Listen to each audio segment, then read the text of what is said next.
The first order of business, as I can't turn the cooker on, is attempting to light it. Cool. So this is what they had to do every day? Yeah. Well, the thing is, they would have used a flint and got a light off that, so that, can you imagine how long that would have taken? Absolutely. They're little pots of barbecue. So what you put on there is basically your soups, your gruels, your sauces, anything that takes a bit of slow cooking. But it's simmering? Yeah, absolutely, yeah. Couldn't take a while though, this, Sophia. Yeah, it will, but you know, that's how it was. It's not Gas Mark 4, is it? Well, no.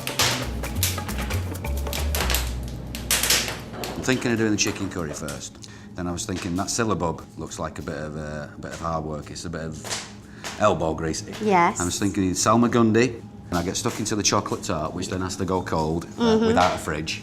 I'm going to grate some carrots Yes. to get ready for the carrot pudding. Yeah. Then I was going to do the anchovy tarts. Yeah. The asparagus rolls, and then we should have the meal. What do you think? You know, it's good that you're positive. With Sophia's lacklustre words of encouragement still ringing in my ears, it's time to get started.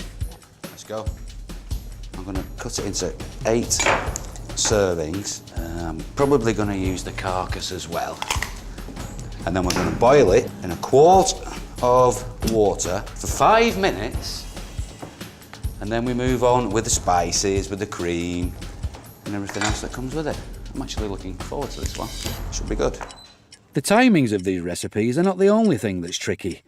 Just keeping the fire going is a challenge in itself. Did you just blow that to get it going? Yeah. That's really good. There's me with my bellows. I've got bellows. Right. Now she bloody tells me. There they are. Right, let's go. If you were thinking curry originated with the Empire, you'd be wrong. In the 1700s, it wasn't Indian in origin, but inspired by the spice cookery of medieval Europe and Western Asia. Hey, tiger. Mine is flavoured with the spices that came into the port of Whitehaven from the West Indies. It's mild, a bit like a modern korma. Didn't they have cumin, coriander? I mean, or was it expensive? And they did have coriander and they did have cumin, but we're cooking with what we had in this house. And with the import and export, and with Whitehaven only being 15 miles away, they've only brought over a certain amount of spices. But I know what you mean in the chicken curry. Why aren't they using certain... I do use turmeric in curries, but really, I just use it as a colourant. They used things with a lot of pigment, a lot of colour, because a lot of the stuff went mouldy because there were no fridges or anything. Okay. So the more colour, the more taste. The less you could see the mould. The less you could see. The chicken curry, complete with spices, is bubbling away nicely. Next, it's time to turn my attention to the chilled syllabub. Shame there's no fridge.